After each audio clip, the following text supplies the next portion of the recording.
ಬರೇಲಿಯಲ್ಲಿ ಭಾರೀ ಸಂಘರ್ಷ ನಡೀತಾ ಇದೆ. ಉತ್ತರ ಪ್ರದೇಶದಲ್ಲಿ ಧಾರ್ಮಿಕ ಪ್ರಚೋದನಾತ್ಮಕ ಘೋಷಣೆ ಮೊಳಗಿಸಿದೆ ಒಂದು ಗುಂಪು. ಸ್ಥಳದಲ್ಲಿ ಉದ್ವಿಗ್ನ ಸ್ಥಿತಿ ಉಂಟಾಗಿದೆ. ಪೊಲೀಸರಿಂದ ಲಾಠಿ ಪ್ರಹಾರ ಕೂಡ ಮಾಡಲಾಗಿದೆ. ಶುಕ್ರವಾರದ ಪ್ರಾರ್ಥನೆ ವೇಳೆ ಐ ಲವ್ ಮೊಹಮ್ಮದ್ ಘೋಷಣೆ ಮೊಳಗಿರುವುದು. ಬ್ಯಾನರ್ ಹಿಡಿದು ಪ್ರಚೋದನಾಕಾರಿ ಘೋಷಣೆಯನ್ನ ಕೂಗಿದೆ ಒಂದು ಗುಂಪು. ಬರೇಲಿಯ ಇಸ್ಲಾಮಿಯಾ ಮೈದಾನದಲ್ಲಿ ಪೊಲೀಸರು ಲಾಠಿ ಪ್ರಹಾರವನ್ನ ನಡೆಸಿದ್ದಾರೆ. ಪೊಲೀಸರ ಮೇಲೆ ಕಲ್ಲು ತೂರಾಟ ನಡೆಸಿದೆ ಉದ್ರಿಕ್ತ ಗುಂಪು. ಸ್ಥಳದಲ್ಲಿ ಹೆಚ್ಚುವರಿ ಪೊಲೀಸ್ ಪಡೆ ನಿಯೋಜಿಸಿದೆ ಯುಪಿ ಸರ್ಕಾರ. ತಾರಕಕ್ಕೇರ್ಬಿಟ್ಟಿದೆ ಈಗ ಐ ಲವ್ ಮೊಹಮ್ಮದ್ ಘೋಷಣೆ, ಆ ಒಂದು ಘಟನೆ ಅಥವಾ ಘರ್ಷಣೆ. ನೋಡಿ, ಅಲ್ಲಿ ದೃಶ್ಯದಲ್ಲಿ ನಿಮಗೆ ತೋರಿಸ್ತಾ ಇದ್ದೀವಿ. ಧಾರ್ಮಿಕ ಪ್ರಚೋದನಾತ್ಮಕ ಘೋಷಣೆಯನ್ನ ಒಂದು ಗುಂಪು ಮೊಳಗಿಸಿರೋದು. ಸ್ಥಳದಲ್ಲಿ ಉದ್ವಿಗ್ನ ವಾತಾವರಣ ಸೃಷ್ಟಿಯಾಗಿದೆ. ಪೊಲೀಸ್ನವರು ಗುಂಪನ್ನ ಚದುರಿಸೋ ಸಲುವಾಗಿ ಲಾಠಿ ಪ್ರಹಾರವನ್ನ ಕೂಡ ಮಾಡಿದ್ದಾರೆ.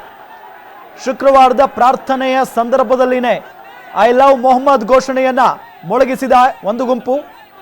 ಬ್ಯಾನರ್ ಹಿಡಿದು ಪ್ರಚೋದನಾಕಾರಿ ಘೋಷಣೆಯನ್ನ ಕೂಗಿದೆ ಈ ಗುಂಪು.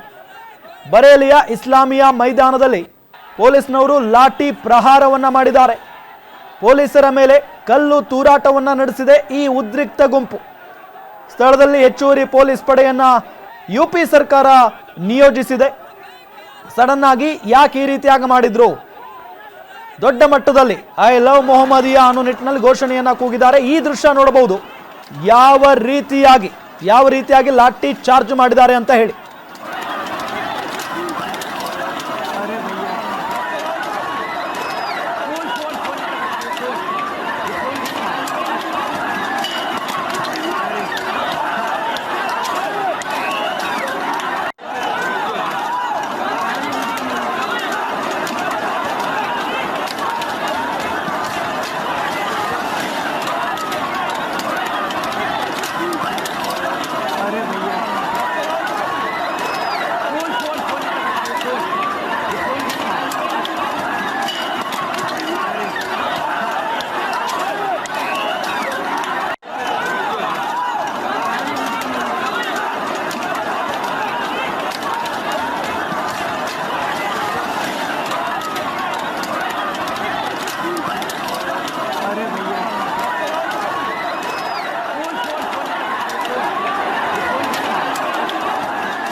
ಡೀಟೇಲ್ಸ್ ಕೊಡ್ತಾರೆ ನಮ್ಮ ಡಿಜಿಟಲ್ ಎಡಿಟರ್ ದಿಲೀಪ್ ಸಂಪರ್ಕದಲ್ಲಿದ್ದಾರೆ. ದಿಲೀಪ್, ಯಾಕೋ ಇದು ಮುಗಿಯೋ ಲಕ್ಷಣಗಳು ಕಾಣಿಸ್ತಾ ಇಲ್ಲ, ದೇಶವ್ಯಾಪಿ ಹಬ್ಬಿಕೊಳ್ತಾ ಇದೆ ದಿನದಿಂದ ದಿನಕ್ಕೆ. ಈಗ ಉತ್ತರ ಪ್ರದೇಶದಲ್ಲಿ ಸಡನ್ ಆಗಿ ಏನಾಯ್ತು ಅಂತ?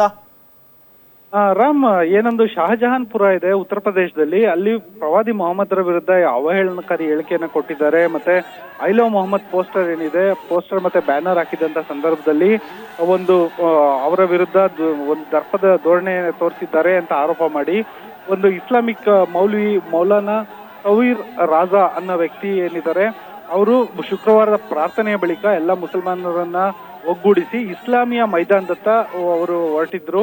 ಇಸ್ಲಾಮಿಯಾ ಮೈದಾನದಲ್ಲಿ ನಾವು ಕೂತು ಪ್ರತಿಭಟನೆ ಮಾಡ್ತೀವಿ ಅಂತ ಮುಂದಾಗಿದ್ರು. ಈ ಸಂದರ್ಭದಲ್ಲಿ ಐ ಲವ್ ಮೊಹಮ್ಮದ್ ಅಂತ ಬರೆದಿರುವಂತಹ ಪೋಸ್ಟರ್ಗಳನ್ನ ಬ್ಯಾನರ್ಗಳನ್ನ ಹಿಡಿದು ಅವರೆಲ್ಲ ಮೆರವಣಿಗೆ ಹೊರಟಿದ್ರು. ಇಂಥ ಸಂದರ್ಭದಲ್ಲಿ ಇಸ್ಲಾಮಿಯಾ ಮೈದಾನದಲ್ಲಿ ಪ್ರತಿಭಟನೆಗೆ ಅವಕಾಶ ಇಲ್ಲ ಅಂತ ಹೇಳ್ಬಿಟ್ಟು ಪೊಲೀಸ್ನವರು ತಡೆದಂತ ಸಂದರ್ಭದಲ್ಲಿ ಪೊಲೀಸ್ನವ್ರ ಮೇಲೆ ಲಾಠಿ ಚಾರ್ಜ್ ನಡೆದಿದೆ. ಪೊಲೀಸ್ನವ್ರ ಮೇಲೆ ಕಲ್ಲು ತೂರಾಟ ನಡೆದಿದೆ. ಪೊಲೀಸ್ನವರಿಗೆ ಲಾಠಿಗಳಿಂದ ಹೊಡೆದಿದ್ದಾರೆ. ಈ ಸಂದರ್ಭದಲ್ಲಿ ಪೊಲೀಸರು ಇನ್ನಷ್ಟು ಹೆಚ್ಚುವರಿ ಪಡೆಗಳನ್ನ ಕರೆಸಿಕೊಂಡು ಏನೊಂದು ಪ್ರತಿಭಟನೆ ಹಿಂಸಾತ್ಮಕವಾಗಿ ತಿರುಗಿದಂತ ಸಂದರ್ಭದಲ್ಲಿ ಕೂಡಲೇ ಲಾಠಿ ಪ್ರಹಾರವನ್ನ ನಡೆಸಿ ಪರಿಸ್ಥಿತಿಯನ್ನ ನಿಯಂತ್ರಣಕ್ಕೆ ತಂದಿದ್ದಾರೆ. ಅಷ್ಟೇ ಅಲ್ಲ, ಈಗ ಸದ್ಯದ ಮಟ್ಟಿಗೆ ಹೇಳೋದಾದ್ರೆ ಬರೇಲಿ ನಗರದಲ್ಲಿ ಒಟ್ಟು 50 ಇನ್ಸ್ಪೆಕ್ಟರ್ಗಳು ಮತ್ತೆ 10ಕ್ಕೂ ಹೆಚ್ಚು IPS ಅಧಿಕಾರಿಗಳು ಸೇರಿದಂತೆ ಎಲ್ಲ ಹಿರಿಯ ಪೊಲೀಸ್ ಅಧಿಕಾರಿಗಳು ಮೊಕ್ಕ ಮೂಡಿದ್ದಾರೆ. ಒಂದು 4ಕ್ಕೂ ಹೆಚ್ಚು ತುಕಡಿಯನ್ನ ನಿಯೋಜನೆ ಮಾಡಲಾಗಿದೆ. ಇಡೀ ಒಂದು ಬರೇಲಿ ನಗರದಲ್ಲಿ ಪೊಲೀಸರು ಒಂದು ಮಾರ್ಚ್ ಅನ್ನ ಮಾಡಿದ್ದಾರೆ, ಪರೇಡ್ ಅನ್ನು ನಡೆಸಿದ್ದಾರೆ, ಫ್ಲಾಗ್ ಮಾರ್ಚ್ ಕೂಡ ನಡೆಸಿದ್ದಾರೆ. ಜೊತೆಗೆ ಈ ಒಂದು ಜಿಲ್ಲಾ ಮ್ಯಾಜಿಸ್ಟ್ರೇಟ್ ಏನಿದ್ದಾರೆ ಅವಿನಾಶ್ ಸಿಂಗ್ ಅವರು ಸೆಕ್ಷನ್ 163 ಜಾರಿ ಮಾಡಿದ್ದಾರೆ. ಏನ್ ನಾವು IPS ನಲ್ಲಿ 144 ಸೆಕ್ಷನ್ ಅಂತಿದ್ವಿ. ಅದೇ ರೀತಿ ಈಗ BNS ನಲ್ಲಿ 163 ಅಂಡರ್ ಅಲ್ಲಿ ನಿಷೇಧಾಜ್ಞೆಯನ್ನ ಜಾರಿ ಮಾಡಿದ್ದಾರೆ, ಸೆಕ್ಷನ್ 163 ಅಂಡರ್ ಅಲ್ಲಿ. ಜೊತೆಗೆ ಇಡೀ ಉತ್ತರ ಪ್ರದೇಶ ರಾಜ್ಯಾದ್ಯಂತ ಹೈ ಅಲರ್ಟ್ ಘೋಷಣೆ ಮಾಡಲಾಗಿದೆ. ನಾವು ಇತ್ತೀಚೆಗೆ ಏನೊಂದು ಒಂದು ಈದ್ ಮಿಲಾದ್ ಒಂದು ಸಂಭ್ರಮಾಚರಣೆ ನಡೀತು. ಈದ್ ಮಿಲಾದ್ ಹಬ್ಬದ ಬಳಿಕ ಮಿಲಾದ್ ಉನ್ ನಬಿ ಅಂತ ಹೇಳ್ಬಿಟ್ಟು ಒಂದು ಸಮಾವೇಶ ನಡೀತು. ಈ ಸಮಾವೇಶದ ಬಳಿಕ ಈ ಒಂದು ಐ ಲವ್ ಮೊಹಮ್ಮದ್ ಅನ್ನೋ ಪೋಸ್ಟರ್ ಇರ್ಬೋದು, ವೆಹಿಕಲ್ಗಳ ಮೇಲೆ ಸ್ಟಿಕ್ಕರ್ ಅಂಟಿಸೋದಿರ್ಬೋದು, ಅವೆಲ್ಲ ಬೆಳವಣಿಗೆಗಳು, ಅವೆಲ್ಲ ಟ್ರೆಂಡ್ಗಳು ಸೃಷ್ಟಿಯಾಗಿದ್ದಾವೆ. ಈ ಸಂದರ್ಭದಲ್ಲಿ ಐ ಲವ್ ಮೊಹಮ್ಮದ್ ಅಂತ ಏನೊಂದು ಪೋಸ್ಟರ್ ಮತ್ತೆ ಬ್ಯಾನರ್ ಹಾಕಿದ್ರು. ಈ ಸಂದರ್ಭದಲ್ಲಿ ವಿರೋಧಿ ಗುಂಪು ಪ್ರವಾದಿ ಮೊಹಮ್ಮದರ ವಿರುದ್ಧವಾಗಿ ಮಾತಾಡಿದ್ದಾರೆ, ಮತ್ತೆ ಪೋಸ್ಟರ್ ಅನ್ನು ಹರಿದಿದ್ದಾರೆ, ಬ್ಯಾನರ್ ಪ್ರದರ್ಶನಕ್ಕೆ ತಡೆ ಒಡ್ಡಿದ್ದಾರೆ ಅನ್ನೋದು ಈ ಒಂದು ಗುಂಪಿನ ಆರೋಪ. ಅದೇ ಕಾರಣಕ್ಕೆ ಅದನ್ನು ವಿರೋಧಿಸಿ ಪ್ರತಿಭಟನೆ ಮಾಡಕ್ ಬಂದಂತ ಸಂದರ್ಭದಲ್ಲಿ ಪೊಲೀಸ್ನವ್ರ ಮೇಲೆ ಏನು ಕಲ್ತೂರಾಟ ನಡೆಸಿದ್ರು, ಆ ಎಲ್ಲ ಕಲ್ತೂರಾಟ ನಡೆಸಿದ ಬಳಿಕ ಈಗ ಪರಿಸ್ಥಿತಿ ಉದ್ವಿಗ್ನ ಸ್ವರೂಪಕ್ಕೆ ತಿರುಗಿದೆ. ಜೊತೆಗೆ ಇದು ಕೇವಲ ಉತ್ತರ ಪ್ರದೇಶ ಮಾತ್ರ ಅಲ್ಲ, ಪಕ್ಕದ ಬಿಹಾರ ಇರ್ಬೋದು, ಮಧ್ಯಪ್ರದೇಶ ಇರ್ಬೋದು, ಮತ್ತೆ ಮಹಾರಾಷ್ಟ್ರ ಇರ್ಬೋದು, ಎಲ್ಲಾ ರಾಜ್ಯಗಳಲ್ಲೂ ಈ ಐ ಲವ್ ಮೊಹಮ್ಮದ್ ಟ್ರೆಂಡ್ ಆಡ್ತಾ ಇದೆ. ಇತ್ತೀಚೆಗೆ ತಾನೇ ಕರ್ನಾಟಕದ ನಮ್ಮ ದಾವಣಗೆರೆ ಜಿಲ್ಲೆನಲ್ಲೂ ಈ ರೀತಿಯಾದಂತಹ ಸಂಘರ್ಷ ಬಂದಿದ್ದು ವರದಿಯಾಗಿತ್ತು. ಇವೆಲ್ಲ ನೋಡ್ತಿದ್ರೆ ಈ ಒಂದು ಹೊಸ ಟ್ರೆಂಡ್ ಇಂದಾಗಿ ದೇಶದಲ್ಲಿ ಒಂದು ರೀತಿ ಉದ್ವಿಗ್ನ ವಾತಾವರಣ ಸೃಷ್ಟಿಯಾಗ್ತಿದೆ ಅಂತ ಹೇಳ್ಬೋದು Ram. Okay, thank you Dilip ತಮ್ಮೆಲ್ಲ ಮಾಹಿತಿಗಾಗಿ.